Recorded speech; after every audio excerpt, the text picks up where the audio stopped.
Good evening. This is the Elliott Wave update for the S&P 500 for Sunday, March the 13th, 2022.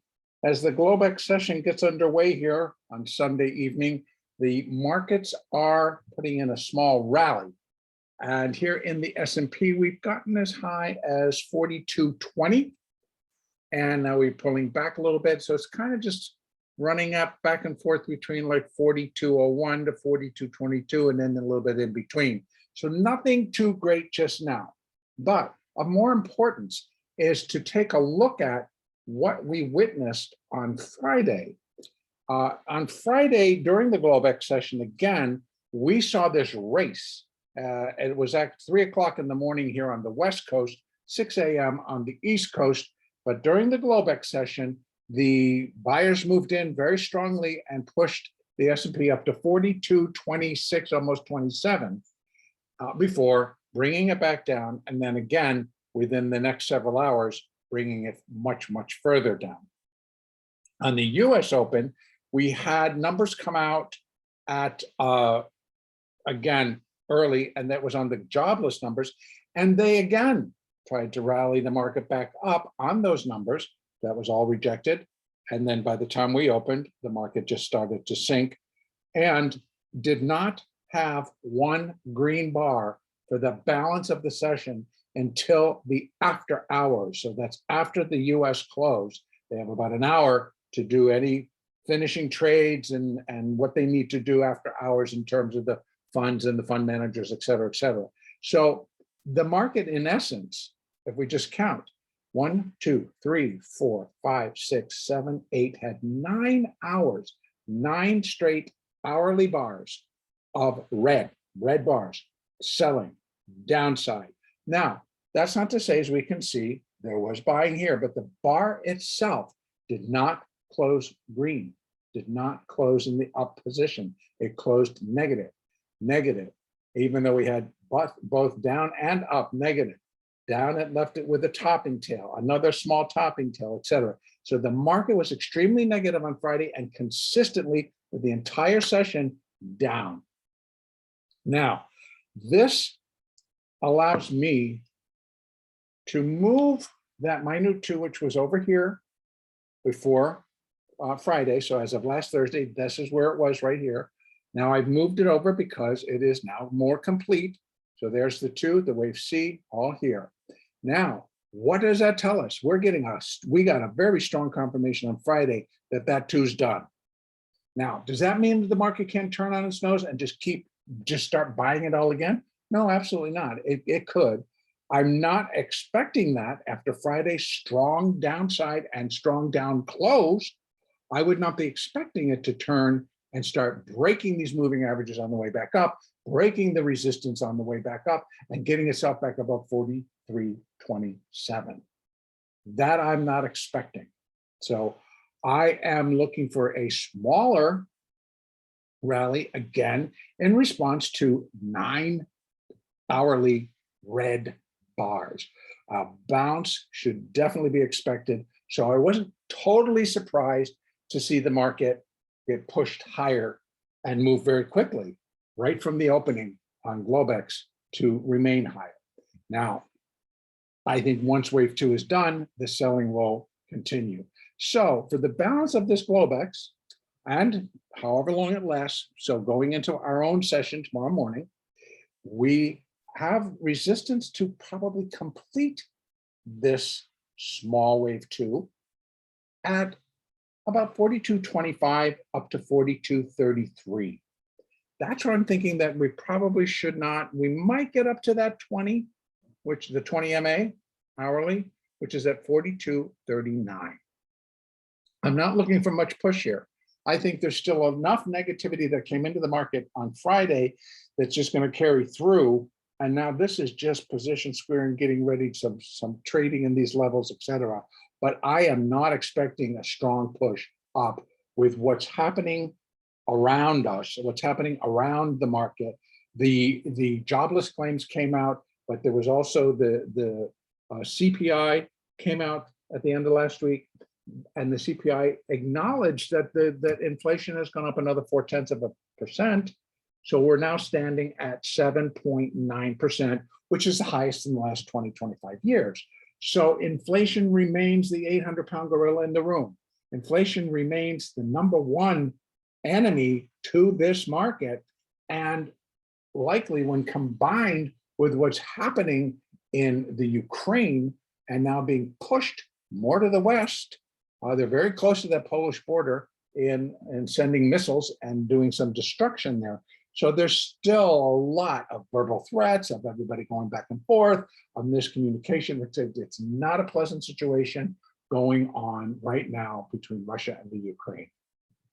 And also the West via, all the rhetoric and what's going on there. So I don't think there's anything really to plant your flag down in the ground to say we're bullish and we're just going to buy this market. But as you hear me say often, stranger things have happened. So for tomorrow, I would think we get a little bit more, or between now and when we open, we get a little bit more to the upside, and then this third wave, the minute third wave, starts again to unfold and drop the market. Now, let's just take a peek. We have a minute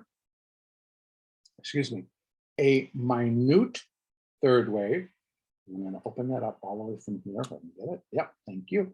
We have a minute third, which is of a minor third, which is of an intermediate third.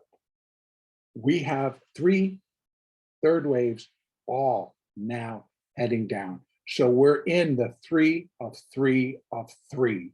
This is the part, and it kicked off very, very beautifully, exactly what you would look for, and having 9 hours of selling.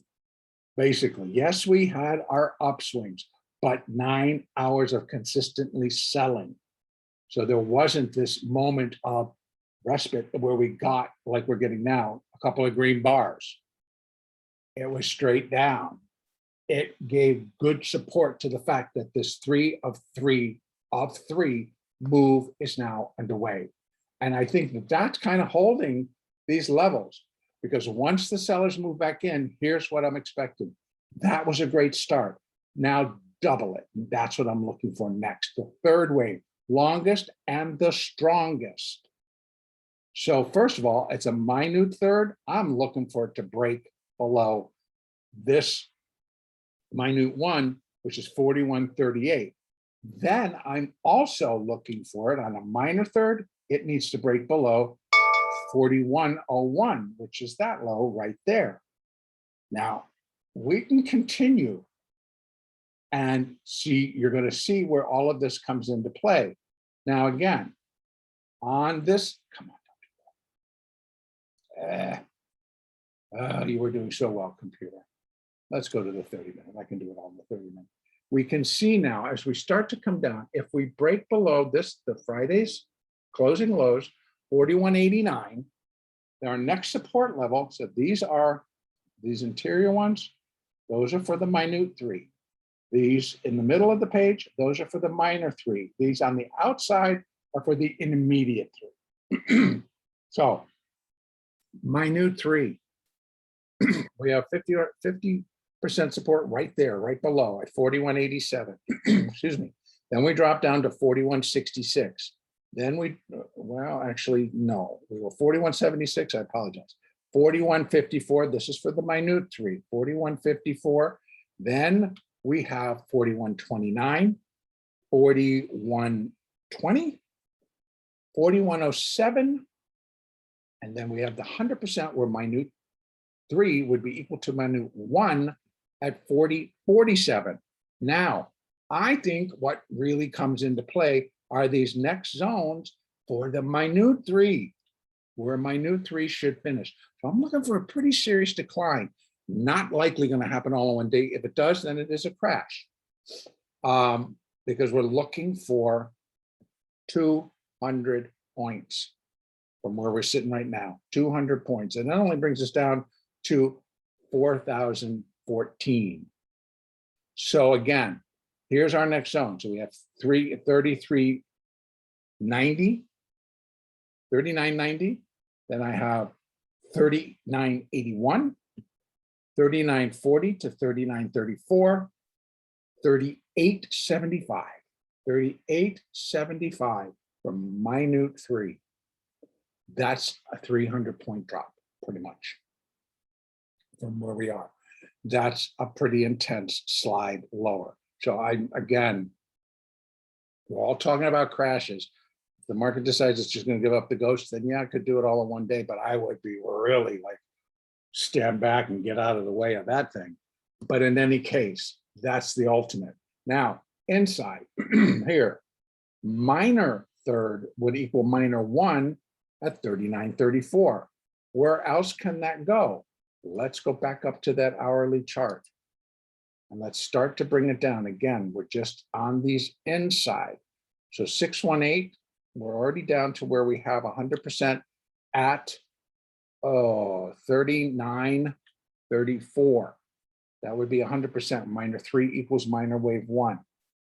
But here again, I'm going to be looking for 38.19, 38.20 down to 37.50. And it has the potential to get itself all the way down to 36.34. Now, that's the minor. Where's the intermediate come in? Well, 618 on the intermediate level comes in at, what's that number? 36.23. That's where intermediate 3 would be equal to 1.618 of intermediate wave 1. Though these numbers are falling in line with what we can expect.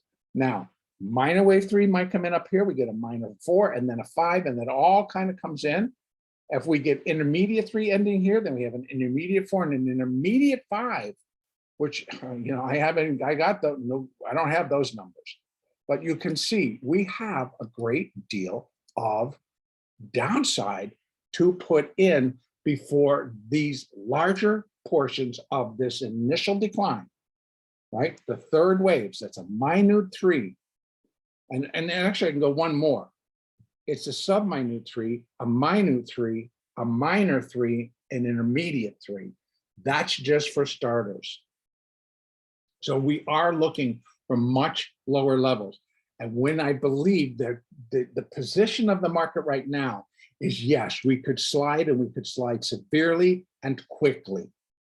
And pick something out of your hat that's going to trigger it, and we're off to the races.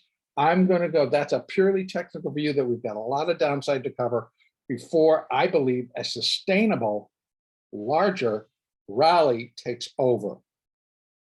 And that could be on some more positive type market news. Okay. Again, I just want to say that I still believe that the 800-pound gorilla in the room is inflation. And as I just said before, inflation showed up on a rise. It's now at 7.9%. 7.9%. We haven't seen numbers like this in the last 20, 25 years. That needs to be addressed by the Federal Reserve. That needs to be addressed globally. That needs to be addressed, or this market is truly doomed, as well as we are as consumers, because we're the ones that have to go out and buy the groceries, buy the gas, pay for the utilities, pay for everything that has skyrocketed in price. All right, so tomorrow, upside, I believe very limited. And I think it's going to stay that way as we work through this very intense portion of this larger correction. We're at a point where we're going to get some serious downside. There was one move that was pretty serious. These were serious. That on Friday was a pretty serious drop. It was over 100 points in the S&P. We do that again, but do it 150. Well, we're down here. So serious downside, pressure.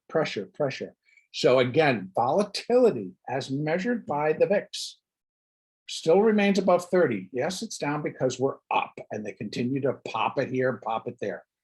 But if we start to decline, if and when we start to decline, that volatility is going to tick up.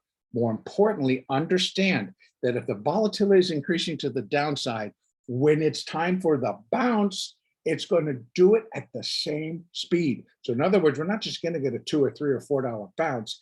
It's going to do like it's doing now, $25. 25 S&P dollars is a big move if you're day trading. If you're trading anything, it's a big move. Okay, I'm going to leave it there. Let's pay attention to the moving averages. Let's pay attention to the support, to resistance, to the volatility, and have a great trading day tomorrow. Next update will be Monday the 14th.